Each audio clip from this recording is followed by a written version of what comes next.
Selamat datang untuk teman-teman dan rekan-rekan sekalian yang akan join pada IG Live kita pada malam hari ini. Kita tunggu sebentar lagi. Eh, ini sudah mulai banyak yang join. Dokter Habibie juga sudah mulai join.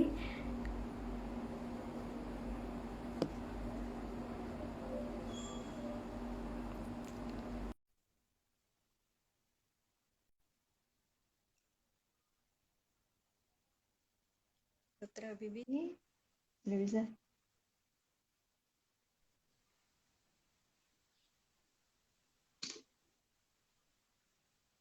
Dokter Habibie, Assalamualaikum dokter. Halo, Assalamualaikum, Dokter Kunti. Waalaikumsalam dokter. Apa kabar dokter? Sehat dok? Halo Bisa dengar dokter? suara saya? Bisa dokter? Jelas. Ya, ini kok Dokter Kunti agak kepotong-potong nih. Oh, sebentar dokter.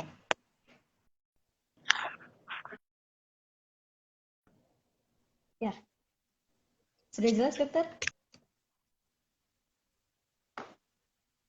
Halo, Assalamualaikum dok.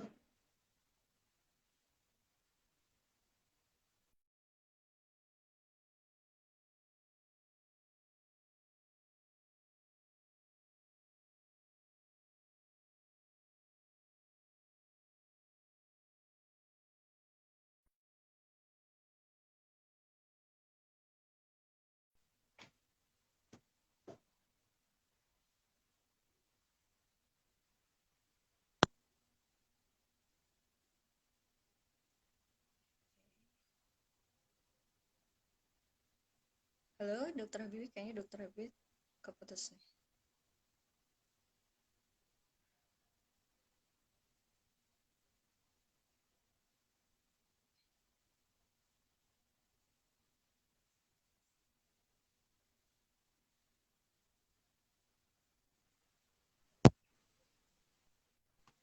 Dokter Kunti? Ya, halo dokter. Gimana dok? Oh, oke Sudah ya, jelas ini dok? jelas. Oke. Sudah jelas. Yuk, yuk, yuk. Terima kasih dokter sudah bergabung dengan kita pada malam hari ini. Oke, saya sapa Oke. dulu teman-teman. Mulai banyak nih yang join dok. Wah, banyak yang antusias nih dengan IG Live kita pada malam hari ini. Temanya menarik sekali memang malam Alhamdulillah. hari ini. Oke. Assalamualaikum warahmatullahi Ini acara wabarakatuh. apa nih, Dok? Selamat malam. Oke dok, ini sebenarnya merupakan kick off dok. Jadi menyambut SCF dan SOK HF 2021 nanti bulan depan, bulan September, kita mengadakan serangkaian IG Live Series dok. Dan ini adalah yang pertama. Jadi ini Oh, kick off ya, ya, pertamanya ya, dok. ya. Oke ya. Nah, iya dok. Mantap ya. Nanti ada siapa yang bergabung di minggu-minggu depan mungkin ya? Jadi Dokter di minggu Alvin, depan nanti ada Dokter Hmm. Alvin, Dokter Mirta, Dokter Astri, dan Dokter Oh, Adi Bustara spesialis jantung dok. Semuanya akan oh, juga akan jadi pembicara di acara SCF SOK HF nanti dok. Oke, wah, ini mantap. udah mulai Yuk. banyak yang bergabung. Kita mulai aja kali ya dok ya, udah jam 7 Boleh, nih. boleh, boleh. Kita mulai. Oke. Assalamualaikum warahmatullahi wabarakatuh. Selamat malam kepada teman-teman dan rekan-rekan sejawat sekalian yang sudah bergabung di IG Live kita pada malam hari ini. Ini merupakan kick-off serial IG Live dari SOKF dan SCF 2021 yang akan kita laksanakan secara online bulan depan tanggal 18 dan 19 September. Untuk teman-teman yang belum mendaftarkan diri, boleh silakan segera mendaftar ke kontak person yang tersedia. Ada di feed dari Instagram Kardiologi FKUNS. Jadi ini adalah yang pertama, dan untuk minggu depan kita akan selenggarakan setiap minggunya dengan pembicara yang berbeda dan tentunya dengan tema yang tidak kalah menarik. Pada malam hari ini kita akan membahas tentang tema Basic Management of Angina. Menarik sekali ya dok ya. Sebelumnya Ya, saya izin betul. Banyak kasusnya. saya Kunti Nurul Umami dan saya yang akan memandu acara IG Live pada malam hari ini. Sudah bergabung dengan kita, narasumber kita, dan tentunya pasti yang join udah banyak yang kenal nih kalau sama Dokter Habibie karena sudah banyak malang melintang di dunia kardiovaskular ya dok ya. Dokter Habibie Arifianto, spesialis jantung pembuluh darah konsultan. Beliau merupakan dokter jantung pembuluh darah sekaligus konsultan di bidang kardiovaskular imaging dan saat ini bertugas di Rumah Sakit UNS sekaligus merupakan dosen pengajar di Prodi Jantung Pembuluh Darah FKUNS. Oh ya, saya ingatkan untuk yang join pada malam hari ini ada kesempatan nih dok, kita akan membagikan 2 free Oh ya, tiket untuk penanya terbaik. Nanti dokter yang pilih Wah, penanya terbaiknya ya dok. yang terbaik ya. Oke. Aduh, Iya, ini ngetes jadi saya nih sama aja nih ya. jadi ini sambil belajar sambil siapa tahu beruntung Oke, dapat oke, oke. kritik Jumat malam ya dok Siap, ya. siap, siap, Oke. siap ya. Siapa tahu ya. Oke. Jadi teman-teman jangan sign out dulu, diikuti sampai selesai karena memang materinya selain itu menarik dan pastinya juga ada hadiah-hadiah tadi, free ticket lumayan ya dok ya. Oke, eh, tema kita malam hari ini adalah basic concept of angina membrana. Angina atau Ya, nyeri dada. ya. Hampir setiap hari kita temuin ya dok, pasien kita dengan keluhan nyeri dada.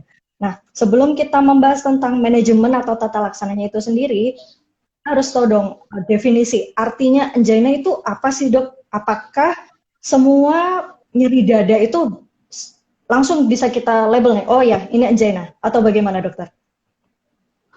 Ya, ya, Dokter Kunti, terima kasih. Jadi, angina itu adalah nyeri dada khas yang diakibatkan oleh masalah di pembuluh darah koroner ya. Pembuluh darah koroner itu pembuluh darah yang memberi pasokan suplai oksigen maupun nutrisi bagi otot jantung.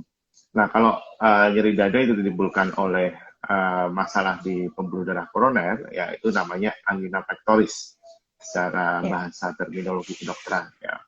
Nah, tapi angina sendiri itu ada banyak macamnya ya. Kalau dari guidelines European Society of Cardiology ada 3 ya.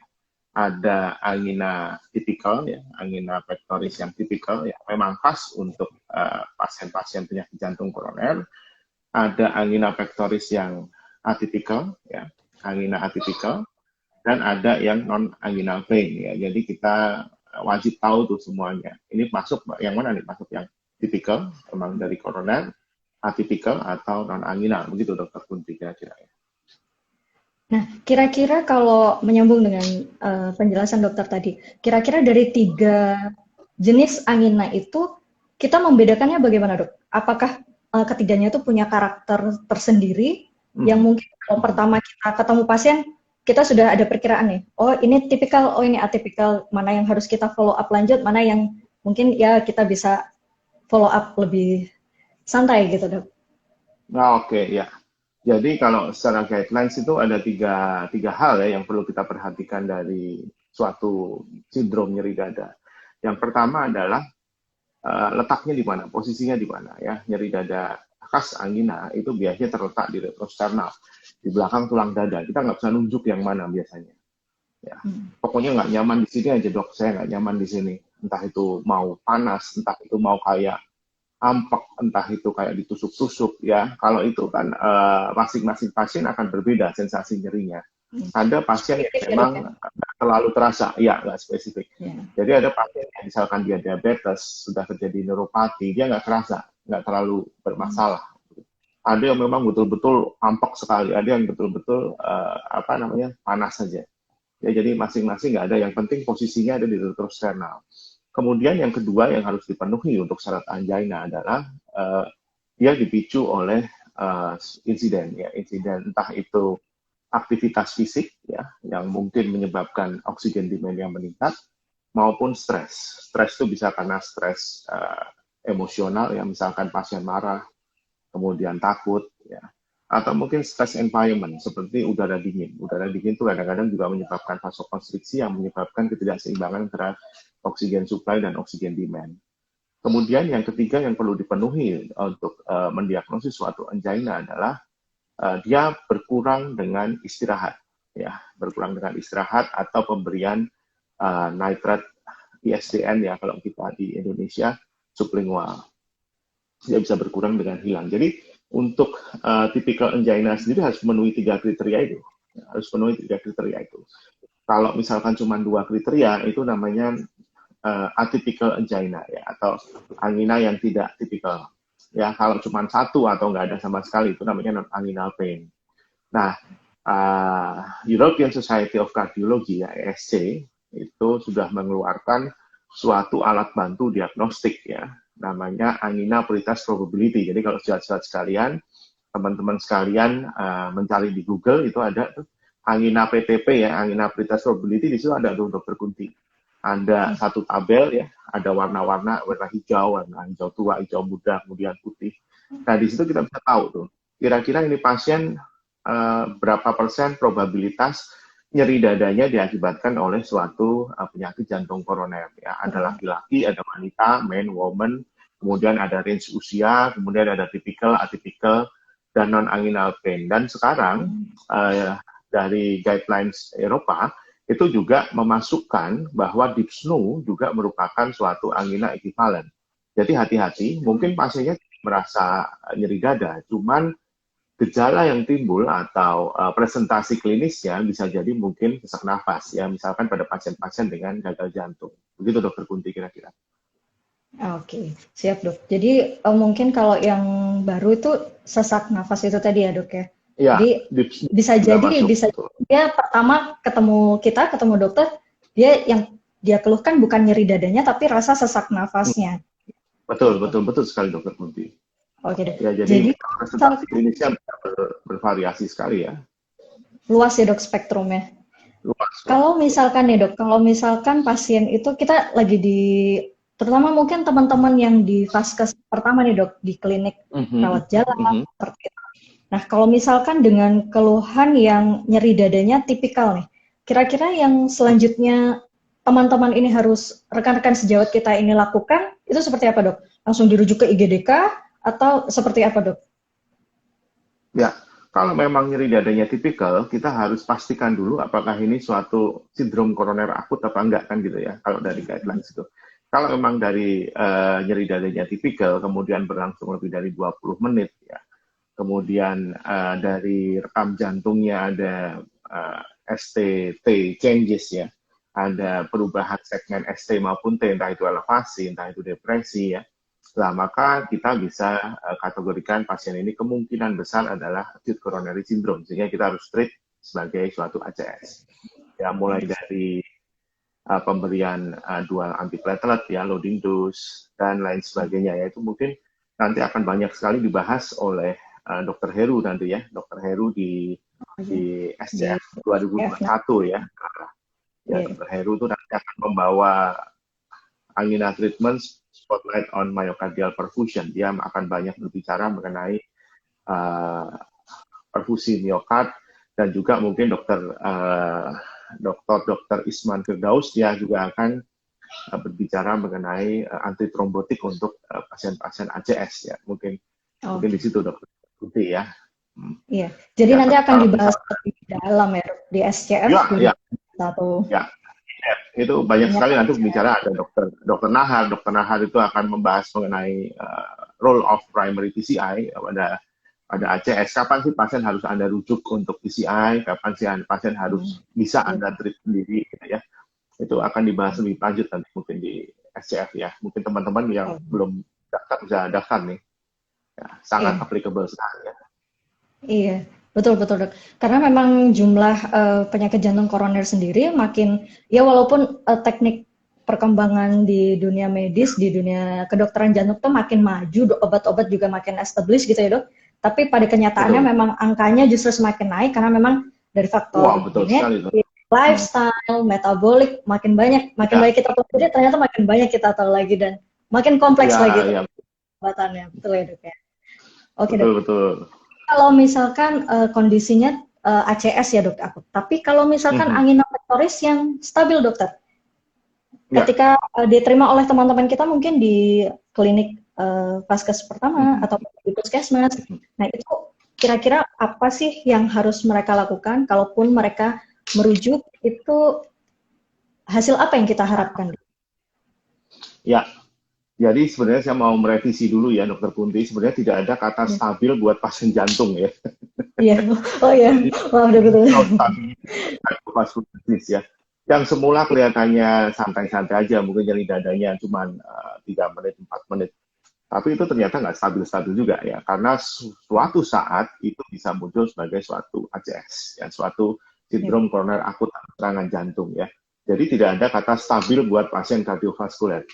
Ya, karena kalau kita terbuai dengan kata-kata stabil lah, dokternya yang malas biasanya ya, dokternya malas untuk titrasi obat, dokternya malas untuk mencari metabolic factor ya, jadi seperti itu. Jadi bahkan dari guideline dunia pun sudah merevisi bukan suatu angina pectoris stabil, tapi chronic coronary syndrome, sindroma koroner kronis, bukan sindroma bukan angina pectoris stabil. Nah, kalau ada pasien datang ke tempat praktek kita, kemudian dengan keluhan angina, ya tadi kita harus cari dulu probabilitasnya masuk yang mana sih? Ya, probabilitas masuk yang mana? Dengan angina pretest probability. Kemudian kita berusaha mungkin mencari riwayat penyakit terdahulu. Apakah ada riwayat hipertensinya?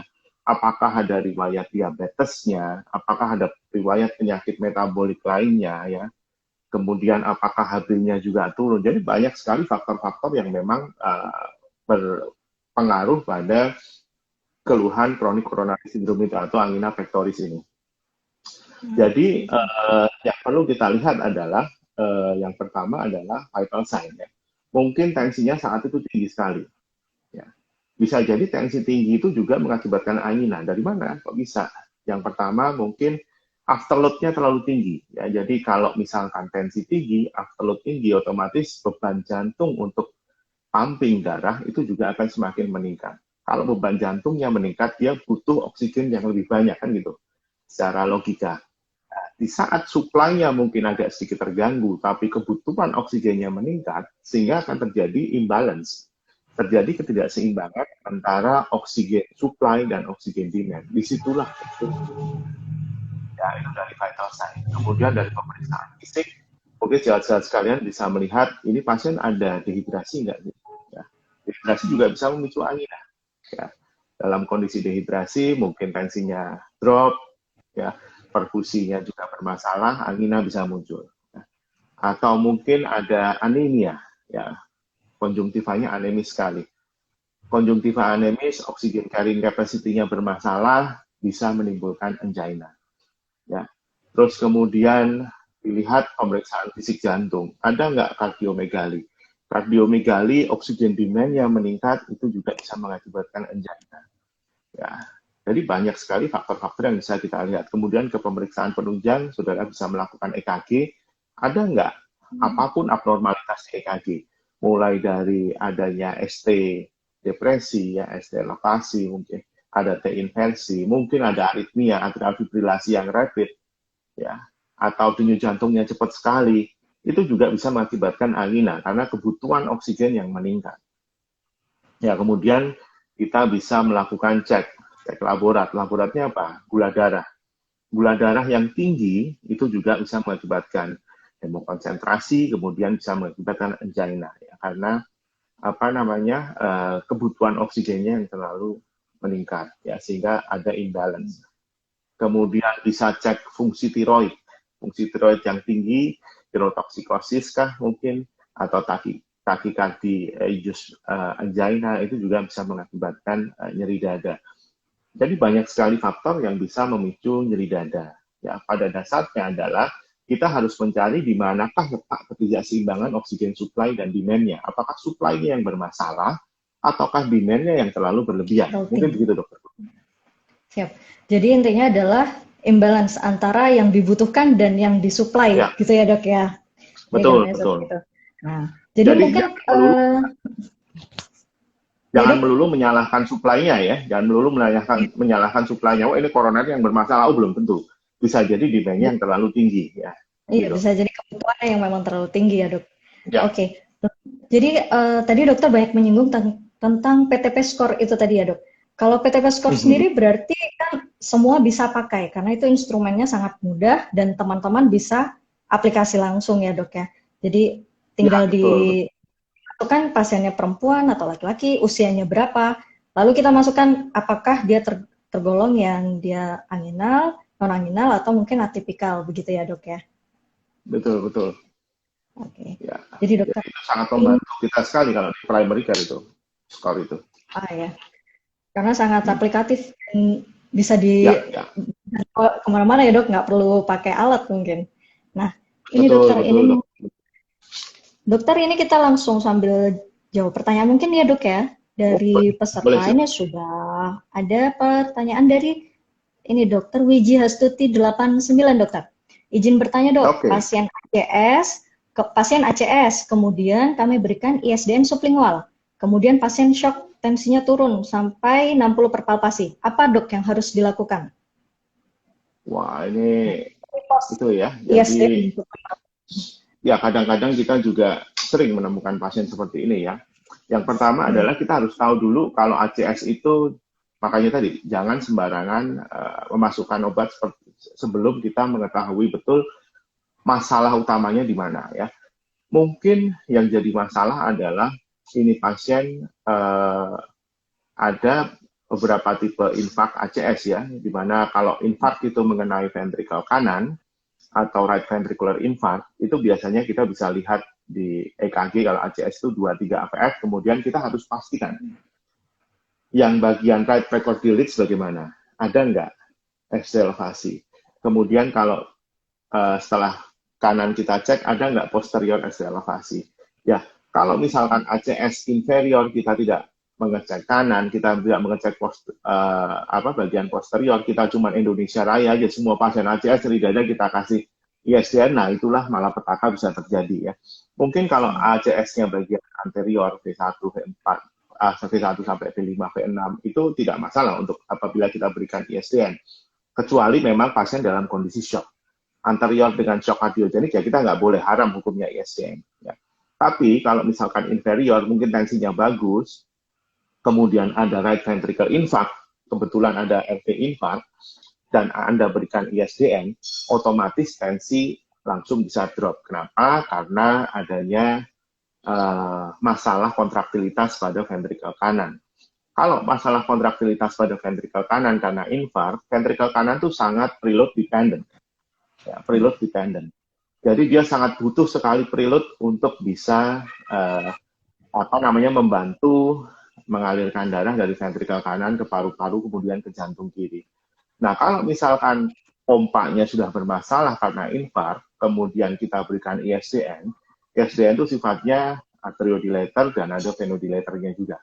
Nah, venodilator menyebabkan preloadnya turun, maka yang terjadi pasien pasti akan jatuh dalam kondisi shock. Ya, karena preloadnya tidak tercukupi. Sudah pompanya jelek, karena infark preloadnya turun. Solusinya gimana seperti ini? Nggak usah panik. Kita ambil aja pasang infus, kalau bisa, glojok. Ya, diglojok. Yeah. Kalau misalnya memang betul-betul infark ventricle kanan, kita loading. Ya. Jadi, itu sudah masuk ke dalam kriteria cardiogenic shock yang diakibatkan karena right ventricular isolated infarct. Ya. Kita bisa loading cairan secepatnya ya.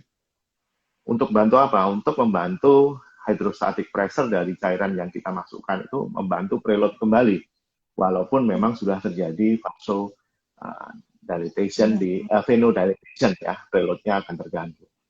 Nah. Jadi itu mungkin gitu ya Dokter Wiji Hastuti 89 ya Dok, semoga bisa menjawab. Nah, karena mungkin memang mungkin dulu saya juga termasuk saya sih Dok.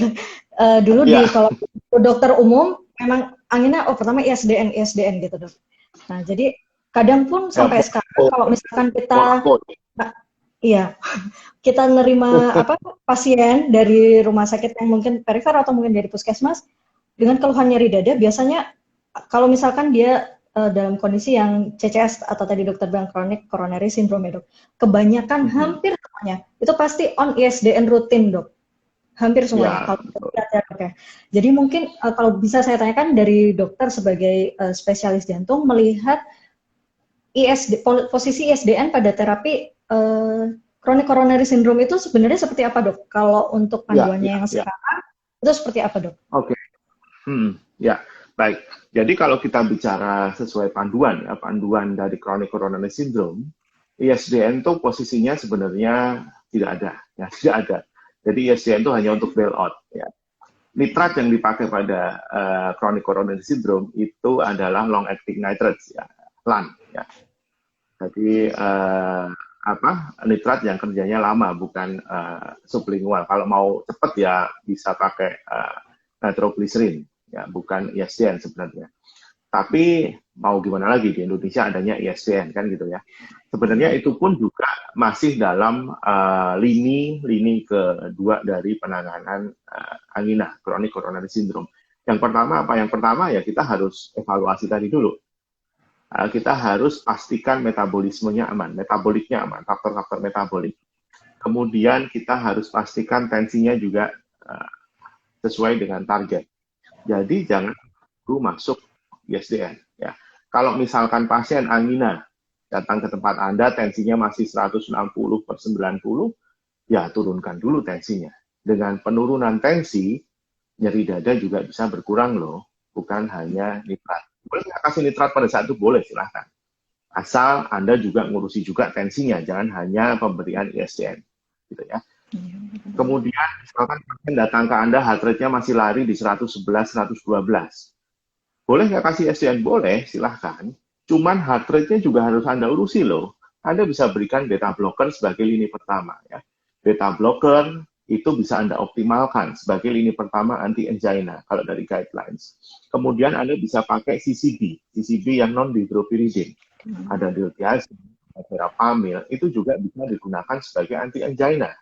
Ya. Baru setelah itu, kita sudah urusi tensinya, kita sudah urusi heart rate-nya, heart rate sudah di bawah 70, tensi sudah di bawah 140, ya. Tapi kok masih angina, baru kita ke step selanjutnya. Apa? Baru kita bisa berikan long-acting nitrates. Long-acting nitrates kok nggak hilang, baru kita bisa berikan, ada namanya trimetazidin, ada namanya nicorandil. Ya, di Indonesia mungkin nicorandil agak susah, tapi trimetazidin, kemudian satu lagi apa? Nah, itu bisa kita berikan sebagai ini berikutnya, ya, untuk penanganan chronic coronary syndrome, gitu Dokter Kunti ya. Jadi ini ya Dok ya, take home message-nya adalah ISDN bukan lagi yang pertama, itu belakangan dipikirkan ya Dok ya.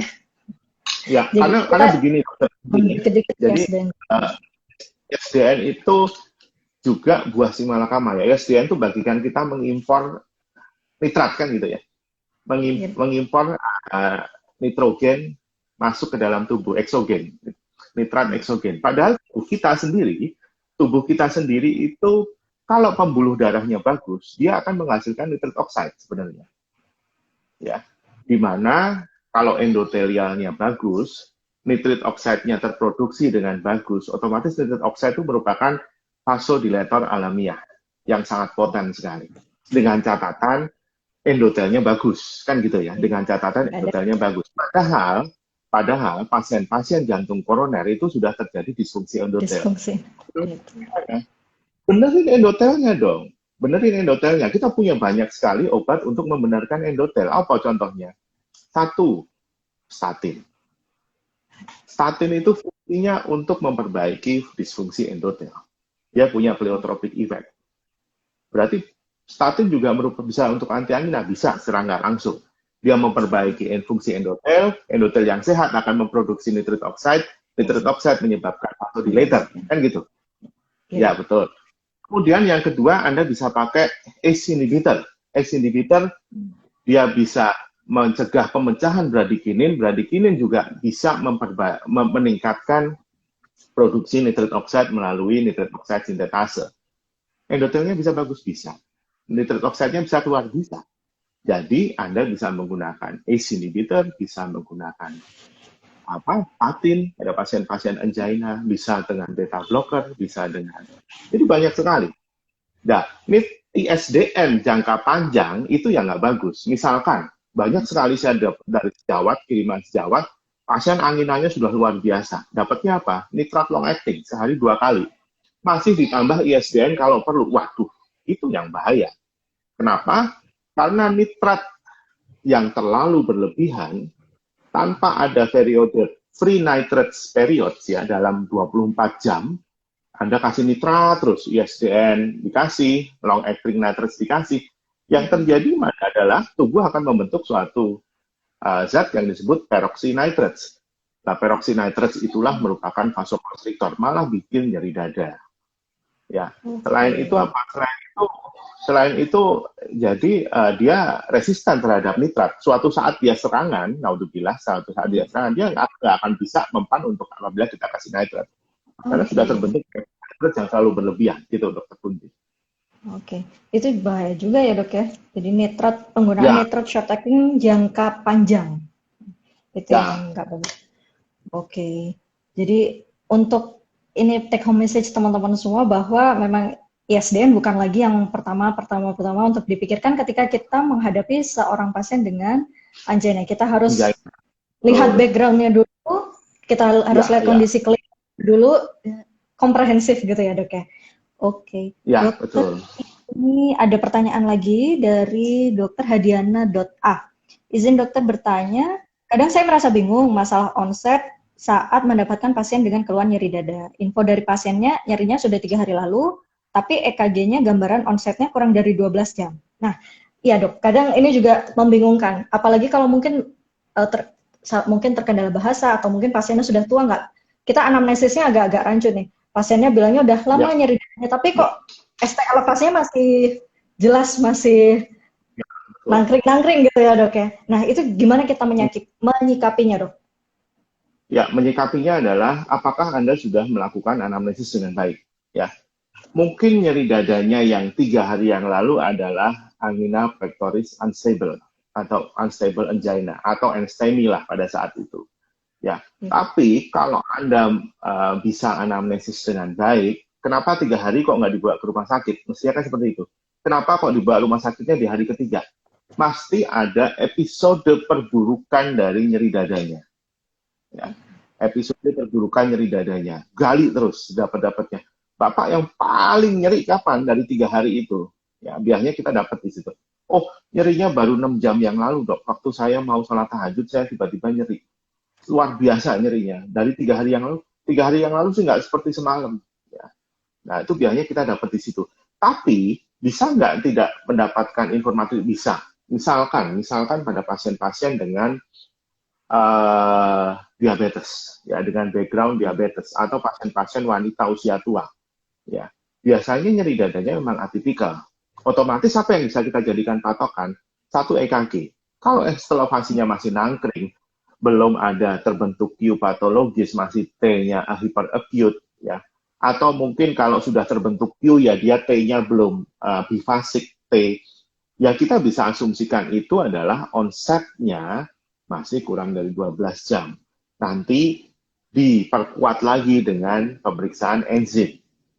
Ya, pemeriksaan enzim jantung. Kira-kira enzim jantungnya sudah meningkat sekali belum? Oh, enzim jantungnya, HS troponinnya sudah lebih dari 10.000. Oh ya sudah. Nanti memang ini sudah lama, kemungkinan besar. Ya tapi, oh, HS troponinnya masih 500 nih, masih 600. Nyeri dadanya tapi nggak khas, ya sudah. Artinya itu merupakan ACS yang baru beberapa jam yang lalu, dan Anda sah untuk bisa melakukan streptokinase. Pada dasarnya kembali lagi ke penilaian klinis kita sebagai seorang klinisi. Begitu dokter Kunti ya. Ya, oke. Gitu ya dokter Hadiana.a. Jadi memang kita harus mensinkronkan lagi antara anamnesis dengan EKG. Jadi kita nggak bisa semata-mata percaya sama anamnesisnya aja, atau mungkin dari EKG-nya aja. Kalau mungkin sedikit tips, kalau dulu saya pernah diajari bahwa pertanyaan yang paling mendasar adalah apa yang bikin ke rumah sakit sekarang? Nah, itu pas nyeri dada itu yang paling berat. Kenapa kok dibawanya baru sekarang? Nah, berarti itu ada kemungkinan besar itu adalah event yang bisa kita hitung sebagai onset ya dok ya. Karena kalau dia sampai berarti dia udah nggak tahan gitu. Kalau dia sampai ke IGD, berarti dia sudah nggak bisa tahan gitu. Ya, betul sekali dokter Kunti itu. Nice point. Ini ada pertanyaan lagi dari Dr. Arn 1810. Izin bertanya dokter, saya pernah mendengar tentang angina Prince metal. Wah, menarik nih dok. Mohon penjelasannya dok, angina Prince metal. Oh, Prince metal angina itu suatu varian angina ya sebenarnya ya. Suatu angina varian di mana terjadi mungkin bukan karena adanya oklusi arteri koroner karena proses trombosis, tapi terjadinya karena vasospasme. Ya, terjadi vasospasme yang berlebihan dari koroner. Ya, tapi biasanya sudah ada basic dari penyakit jantung koronernya dulu. Jadi apabila pasien datang dengan masih muda, biasanya laki-laki usia muda itu yang paling mengalami Prince metal angina, nyeri dada, elevasi. Ya, elevasi, kemudian kok masih muda sekali ya, nyeri dadanya khas ya. Kemudian misalkan Anda tunggu sekitar 10-15 menit, Anda EKG ulang, elevasinya hilang tiba-tiba. Nah, kita bisa berpikiran itu suatu Prince metal angina. Kita bisa diferensial diagnosis dengan autolisis. Ya, autolisis dari ACS ya. Cuman apabila dia nyeri dada, kemudian usianya masih muda, faktor risikonya minimal, ya kemungkinan besar itu adalah suatu princeps angina. Apalagi pretest probability-nya nggak masuk nih. Pasien sebelumnya nggak pernah ada masalah apa-apa, pretest probability-nya nggak masuk, kemudian ada angina, kemudian ada ST segmen, perubahan ST segmen, ya, bisa kita kategorikan sebagai suatu princeps angina. Walaupun nanti penegakan diagnosisnya harus menggunakan angiografi. Ya kita kalau dari klinis ini kira-kira princeps nih, karena pretest probability-nya nggak masuk. Cuma nanti harus dilakukan angiografi untuk penegakan diagnosis apakah betul-betul princeps. Kalau misalkan di angiografi, loh kok pembuluh darahnya normal semua, kok kemarin elevasi, ya sudah, artinya itu adalah suatu princeps.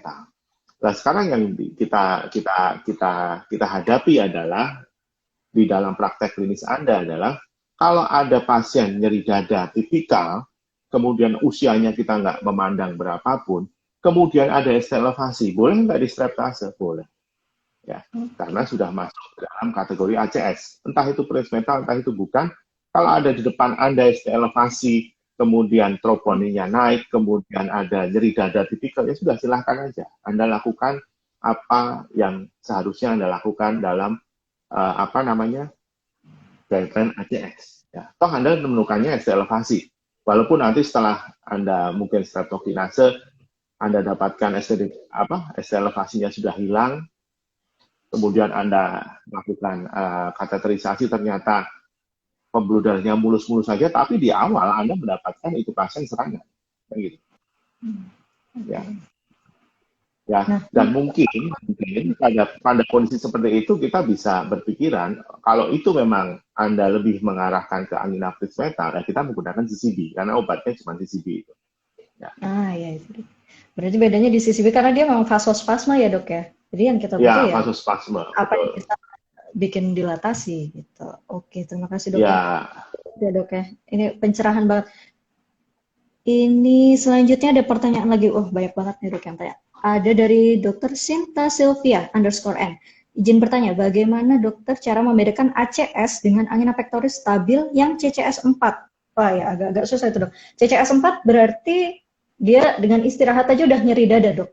Nah itu gimana kita membedakan apakah ini suatu konsep yang akut atau dia CCS 4 dok? Gimana tadi membedakan? Angina yang masuk dalam suatu ACS atau itu hanya CCS tapi yang CCS 4 dok? Yang CCS 4 dok. Oke. CCS 4 itu berarti nyeri dada walaupun buat istirahat ya? Dengan istirahat, iya ya dok. Ya oke. Ya begini, yang namanya ACS itu harus memenuhi 3 hal. Satu, dia nyerinya tipikal, ya. Nyerinya tipikal lebih dari 20 menit, kan gitu. Kemudian yang kedua ada perubahan dari EKG, walaupun mungkin pada ekstemi kadang-kadang tidak ada perubahan EKG. Ya. Yang ketiga harus disahkan oleh peningkatan biomarker jantung. Entah itu CKMB, troponin, atau HS troponin. Harus memenuhi kriteria itu semua. Ya paling nggak ada peningkatan biomarker jantung. Tapi kalau nggak ada gimana? Ya kalau nggak ada berarti itu suatu unstable angina atau mungkin angina pectoris, chronic coronary syndrome CCS 4. Kan gitu. Bahkan dalam guidelines NCACS yang baru, pasien-pasien UAP itu harus 2 kali pengecekan biomarker. Namanya 0-1 hour strategi. Pada jam ke-0 pasien masuk, itu Anda cek biomarker. Sudah naik apa belum? Oh, belum. Atau sudah naik tapi ringan. Ya, atau belum naik, 0 gitu ya misalkan ya. Terus kemudian 1 jam lagi Anda cek. Yaitu namanya 0-1 hour protokol. Pada kasus yang memang abu-abu, itu boleh dilakukan. Ya. Kemudian saat jam pertama sudah naik, misalkan, atau mungkin plateau, ya sudah, kalau plateau bisa Anda pulangkan, walaupun nyeri dada. Dan tinggal Anda kasih obat. Ya, obat untuk mengurangi nyerinya, obat untuk anti anginanya, obat untuk anti iskemiknya. Tapi boleh dipulangkan, boleh. Ya, kalau jam ke-0 dan jam pertama troponinnya plateau atau malah turun. Tapi kalau di jam ke-0 normal, jam pertama ada tren peningkatan, yaitu sudah Anda masukkan dengan NCACS. Gitu ya. Oke. Ya, siap dok. Jadi untuk apa dokter Sinta Sylvia tadi udah jelas ya dok ya. Jadi memang salah satu yang bisa membantu kita untuk membedakan antara anginanya ACS atau CCS4 dari cardiac marker. Dan untuk selanjutnya Ya, betul. mungkin banyak yang belum tahu dok, karena semua unstable angina pectoris itu kalau dari guideline yang terbaru itu bisa pulang ya dok ya. Kayaknya kalau Boleh, dari boleh. teman Itu pulang. kalau teman-teman semua yang di label ACS harus rawat dok. Nah itu dokter Nggak gimana tega, dok menanggapinya? nggak tega. Ya, Ya, bener nggak tega. Karena kita juga takut dok. Biasanya kalau dokter umum jadi takut. ya, oke. Ya, kalau saya sih beruntung ya. Saya berada pada center kesehatan yang saya bisa melakukan CT. Ya, ada namanya Oke. CT triple rule out. Ya, kalau memang pasiennya abu-abu, nyeri dada, kita bisa melakukan CT namanya CT triple rule out. Ada nggak sih keterlibatan koroner? Kalau nggak ada, malah pulang bebas ya. Oke. Cuman, cuman kalau misalkan saudara ragu-ragu, ini katanya HCS banget nih, ini katanya nyeri dadanya kok ke arah HCS nih, kita gua pulangin nanti HCS malah jadi masalah, ya silahkan, Anda rawat nggak ada masalah. Ya, Oke. cuman di era BPJS ini kalau Anda merawat unstable angina itu klaimnya kecil sekali, masalahnya di situ. Ya, Oke itu dok. kadang-kadang menjadi masalah buat kita. Dan guideline pun menyarankan dipulangkan boleh nggak ada masalah, asal besok Anda jadwalkan pasien untuk treadmill stress test atau Anda jadwalkan untuk anatomical study dengan CT scan. Harus ada buntutnya. Jangan dipulangkan dikasih obat terus doing nothing, jangan. Ya. Dipulangkan besok suruh kembali untuk treadmill, kan nggak mungkin treadmill malam-malam kan, misalkan pasien datang malam atau pasien saat itu nyeri dada langsung Anda treadmill, kan nggak mungkin. Ya, pasien boleh Anda pulangkan. Yang penting 2 kali pemeriksaan enzim kok plateau atau turun, maka boleh sah Anda pulangkan. Boleh, nggak ada masalah. Yang penting anti iskemik, anti anginannya harus kuat di situ. Dan Iya. pasien Tadi suruh yang kembali untuk ya, pasien Anda suruh kembali untuk follow up. lanjut. Betul betul dok. Oke, jadi mungkin untuk teman-teman bakal jaga di IGD ya dok ya. Jangan Ya, takut-takut betul. lagi. Yang penting yakin karena memang ada basicnya, kita nggak asal memulangkan gitu. Oke, Ya, ini banyak banget nih pertanyaannya nih dok. Oke, saya pilih lagi. oh iya nih. Dokter Tiat Dina. Izin bertanya dok, bagaimana jika kami menerima pasien tanpa gejala angina sama sekali, tapi pada EKG screeningnya ditemukan ST elevasi, apakah layak kita suspekkan pasien tersebut sebagai suatu ACS? Nah, Oke, Dokter Tia. Ini pertanyaannya agak sedikit tricky ya. Di EKG ada ACS, kemudian di screening pasien tanpa gejala sama sekali. Ya, biasanya kalau ACS otomatis kan ST elevasi ya, ST elevasi atau T inverted dalam gitu ya. Jadi EKG ST elevasi itu diferensial diagnosisnya juga bisa banyak, Dokter Tia. Ya. Bisa jadi merupakan suatu early repolarization syndrome, itu bisa. Ya, bisa jadi suatu myocarditis kalau ST elevasinya diffuse atau T invertednya diffuse, itu bisa. Bisa jadi suatu uh, kegangguan elektrolit, ya misalkan hiperkalimia, oh, itu bisa. Ya. Jadi macam-macam sekali yang menyebabkan adanya ST elevasi. Atau mungkin T inverted dalam. Oh, ini arrowheady nih dok nih. Ini kemungkinan ACS nih. Kemungkinan apa chronic coronary syndrome. T-nya dalam-dalam banget dok. Oh, belum tentu. Karena T inverted dalam ternyata juga milik banyak hal. Ya. Misalkan wanita usianya masih produktif, Anda EKG kok ada T inverted dalam, oh itu merupakan varian normal. Ya, karena wanita biasanya punya payudara yang besar, di EKG T-nya agak inverted dalam. Bisa jadi suatu hipertrofi kardiomiopati, bisa. Yang membedakan apa? Lagi-lagi kita kembali ke biomarker. Ya, kemudian di EKG serial. Kalau EKG serialnya kok tidak menunjukkan adanya evolusi, ya sudah, kemungkinan besar itu ST elevasinya persisten. Ya.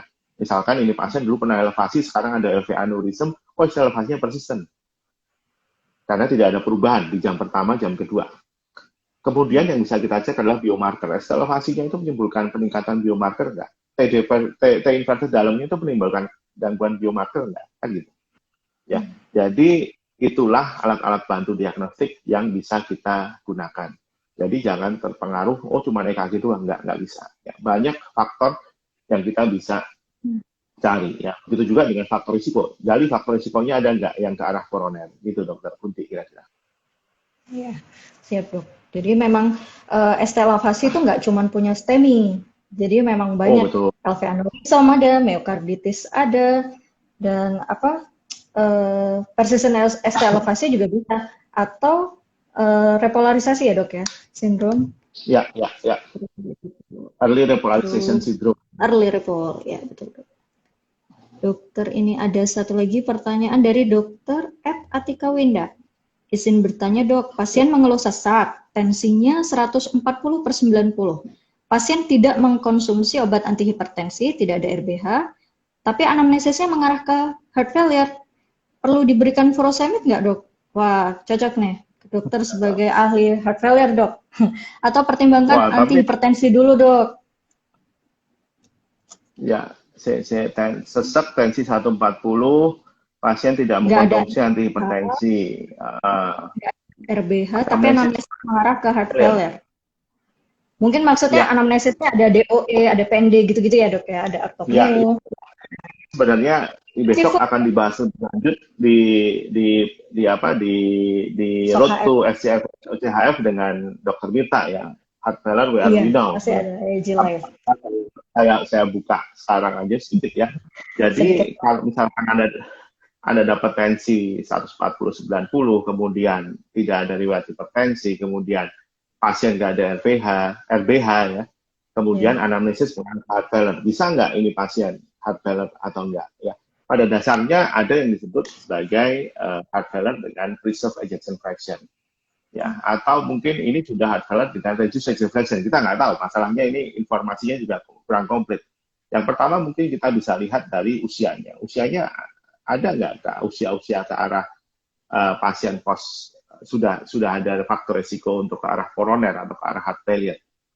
Kalau misalkan usianya masih muda, ini pasien pos melahirkan apa enggak? Nah, itu kan bisa jadi ya.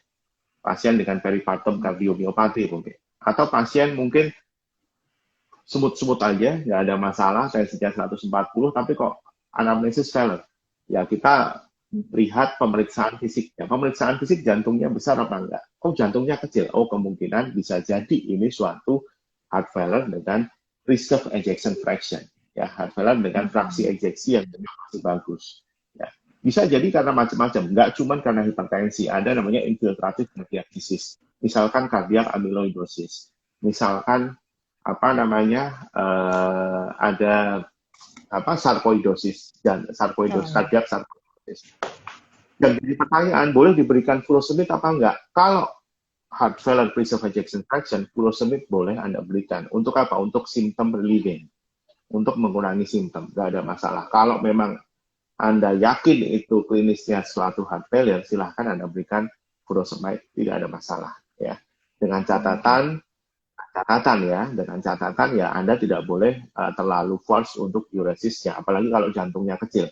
Karena begitu Anda force diuresis, yang terjadi adalah dia bagaikan pisau bermata ganda, kata orang furosemide itu ya. Dia bisa meningkatkan RA sistem, dia bisa memicu terjadinya dehidrasi, malah bisa memperburuk gagal jantungnya. Gitu dokter Kunti mungkin ya. Gitu ya dok ya. Jadi sama seperti nitrat untuk angina, tidak semua heart failure itu harus kita furosemid. Intinya seperti itu ya dok. Jadi Betul, kita harus betul, lihat betul. dulu. Karena memang pemakaian furosemid jangka panjang pun akan ada efeknya untuk pasien kita. Wah, banyak Oke. sekali itu efek sampingnya, Nah, betul. ini Waduh, ada pertanyaan menarik banyak. nih dok. Iya nih dok. Dari @flower131BI. Dok izin bertanya, bedanya angina dengan nyeri efusi pleura. Efusi pleura memang Wah, kebanyakan keluhannya sesak, tapi kadang kita dapat konsulan ada keluhan nyeri dada dok. Nah, ya membedakan itu dia biasanya, pleura. ya itu biasanya kalau efusi pleura mungkin pleuritis kali ya, pleuritic pain kali ya, Iya, benar. pleuritic pain. Karena kalau efusi pleura dia lebih condongnya keluhannya ke sesak nafas. Tapi kalau memang pleuritic pain, biasanya dia akan berubah pada saat kita ada perubahan dinding dada ya. Misalkan kita tarik nafas dalam, dia nyeri. Ya atau buang nafas dia nyeri. Tapi kalau misalkan angina, dia tidak akan ada perubahan pada saat perubahan intensitas nyeri pada saat kita tarik nafas, buang nafas, atau kita berubah posisi, itu tidak akan ada perubahan intensitas nyeri. Tapi begitu dia pleuritic pain, ya otomatis kalau kita menggunakan otot-otot bantu pernafasan atau kita tarik nafas dalam, dia otomatis akan bisa memicu nyerinya. Mungkin begitu Dokter Kunti ya. Iya. Jadi kalau efusi pleura sifatnya itu tadi pleuritic pain kuncinya. Jadi dia memang Ya, tergantung dengan perubahan posisi juga ya dok ya. Walaupun sebenarnya memang ya jarang betul. sih efusi pleura menyebabkan angina, lebih banyak memang karena sesak dan ortopneumonia gitu ya dok. Dokter, Mhm. ini udah ke-8, mungkin satu lagi ya dok ya, boleh ya dok ya? Ini karena Boleh, saya boleh, ada boleh satu lagi. satu pertanyaan menarik nih. Dari Dr. Biko Aji Sukmo Raharjo dok. Mohon izin dok, mohon penjelasannya mengenai morfin sebagai anti angina. Apakah masih bisa dan aman digunakan untuk anti angina? Ini mungkin kasusnya untuk kasus angina yang akut ya dok ya, ACS ya dok. Untuk Ya, penggunaan ACS morfin. ya. Betul, betul. Ya, kalau ACS sebenarnya morfin boleh nggak digunakan? Boleh, ya, boleh. Yang jelas Anda harus tahu dulu bahwa pasien ini tensinya aman. Ya, tensinya aman, bukan dalam kondisi shock. Jadi kalau misalkan tensinya aman, pasien masih agitated, masih gelisah, kemudian apalagi ada udem pulmo ya, disertai dengan udem pulmo, pasien nyeri dada hebat, Anda boleh pakai morfin. Anda boleh pakai morfin karena dia bisa untuk vasodilator arteri pulmonalis, bisa mengurangi tekanan di dalam parunya, dia bisa menurunkan udem pulmonya. Kemudian morfin juga punya efek sedasi, jadi pasien tidak terlalu gelisah. Otomatis kalau pasien gelisah, yang terjadi apa sih? Heart rate-nya pasti akan naik. Ya, apalagi di ACS, heart rate naik itu sudah suatu katastrofi ya, suatu hal yang sangat tidak kita inginkan ya. Musuhnya orang jantung itu sebenarnya heart rate. Begitu heart rate naik, waduh kacau semua. Karena apa? Begitu heart rate naik, kebutuhan oksigen itu juga akan meningkat. Oksigen Satu demand ya itu. dok. Otomatis kalau oksigen demand-nya meningkat, anginanya akan tambah berat. Pasien gelisah, agitated, heart rate-nya lari, kebutuhan oksigennya pasti akan meningkat, padahal suplainya empot-empotan. Ya, makanya gimana caranya harus turun. Ya, makanya kadang-kadang kita bisa berikan juga obat-obatan penurun heart rate yang tidak mempengaruhi tensi seperti ivabradin mungkin ya. Kemudian yang terjadi berikutnya selain oksigen demand meningkat, iskemik semakin luas, wall stress-nya jangan lupa. Jantung itu otot dinding dadanya, otot jantungnya itu dalam kondisi iskemik, dalam kondisi infark. Jadi sangat rapuh sekali. Sangat rapuh sekali. Sehingga kalau wall stress-nya meningkat karena takikardi yang terlalu berlebihan, maka komplikasi mekanis bisa terjadi. Apa itu komplikasi mekanis? Satu, terjadi ruptur. Ya, rupturnya di mana? Terserah. Kalau rupturnya di septum, otomatis jadi ventricular septal rupture. Berbahaya, pasien bisa meninggal. Bisa jadi terjadi rupture di free wall. Kalau rupture di free wall terjadi tamponade, pasien juga bisa meninggal. Kemudian bisa terjadi rupture di musculus papillaris, terjadi mitral regurgitasi acute, pasien juga bisa meninggal. Jadi hati-hati sekali pada heart rate yang tinggi pada saat kondisi ACS. Piye caramu ya, bagaimana cara Anda untuk bisa menurunkan. Misalkan menurut Anda ini pasien suitable banget buat morfin nih, karena pasien gelisah, sesak, ada udem paru, silahkan kasih morfin. Ya.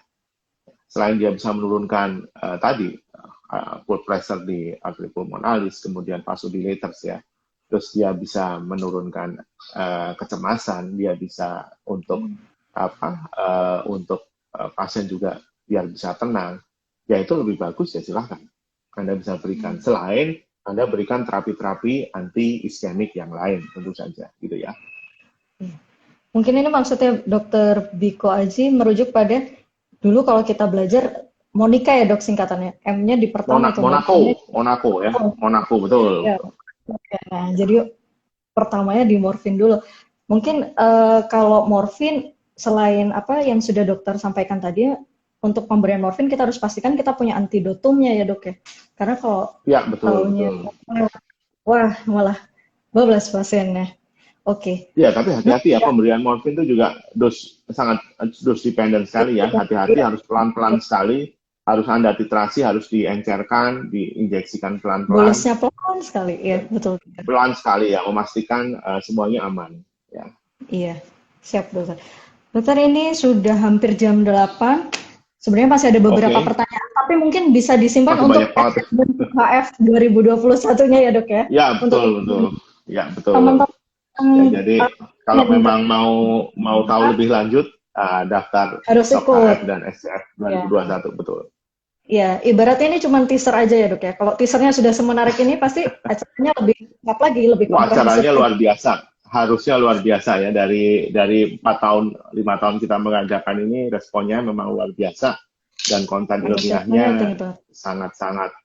sangat luar biasa sekali kalau menurut saya. Banyak pembicara Itu Dokter nasional Kunci? akan banyak dapat insight Ya, baru ya dok ya. Oke, dokter betul mungkin untuk betul. dua terbaik nih dok, versi dokter Habibie kita berikan kesiapan nih dok. Ya, Yang untuk dua akan terbaik free ya. ticket dan IF 2021. Ya, untuk free ticket Ya udah dok. tadi ada yang tanya bagus sekali yang membuat kita awake sekali mengenai ISDN ya. Hmm. Itu Oh mungkin iya dokter. Dokter Wiji Hastuti 89 tadi. Dokter Wiji Oke Hastuti dok. 89. Ya, selamat dokter Wiji Astuti 89. Satu lagi dokter, Ya, kalau boleh. satu lagi mungkin yang tadi ya, pembeda antara CCS 4 sama ACS tadi. Dokter siapa tuh? Sinta apa siapa Oke, tadi? dokter Sinta Sylvia. Oke, dokter Sinta Sylvia ya dok Ya, ya. Selamat ya untuk Dokter dokter Sinta. Wiji Astuti dan dokter Sinta Sylvia. Wah, lumayan dok. Belajar Nanti free ticket pula. gratis dapat free Banyak tiket ya. insight Nanti baru. Dokter Wijiastuti dan Dokter Sinta Anda bisa DM kardiologi Ke underscore UNS ya untuk klaim free tiketnya ya gitu ya. Iya, siap dok. Dokter, terima kasih banyak untuk waktunya. Sedikit Ya, mengingatkan teman-teman, ini masih IG Live series yang pertama, masih akan ada 4 lagi dengan tema yang tidak kalah menarik, dengan pembicara yang tidak kalah heboh dari Dokter Habibie malam ini. Teman-teman bisa join nanti IG Live yang selanjutnya hari Selasa, tanggal 31 Agustus, pukul 11 siang, bersama Dokter Alvin, spesialis jantung pembuluh darah. Teman-teman bisa join, bisa dapat ilmunya gratis, online, tidak perlu kemana-mana, tinggal dengerin aja, dapat ilmu, dapat insight baru, banyak insight baru ya dok ya. Oke dokter, dan terima kasih kemungkinan banyak. dapat ya. Oh iya betul, betul dok. Kemungkinan akan dapat free Akan tiket. akan membagi free admission tiket ya setiap ada Iya, ini road to setiap ID SCH dok ya. 2021 betul. Kalau yang lain ditanya baru dapat tiket, kalau tanya baru dapat bisa dapat tiket malah. Kalau tanya Bisa dapat tiket. Sesuatu SCF dan tertarik ini. Terima kasih dokter Habibie. ya, Teman-teman yang terima sudah kasih join, sekali Dokter Kunti. Terima kasih sehat-sehat partisipasi. rekan-rekan semua, saudara semua yang sudah join ya. Ya, Gitu mungkin. semoga ilmu bermanfaat informasinya. Ditunggu Amin. kehadirannya teman-teman SKF dan SOKF 2021 tanggal 18 dan 19 September 2021. Terima kasih. Assalamualaikum warahmatullahi wabarakatuh. Waalaikumsalam warahmatullahi wabarakatuh. Terima kasih dokter. Ya, makasih Dok.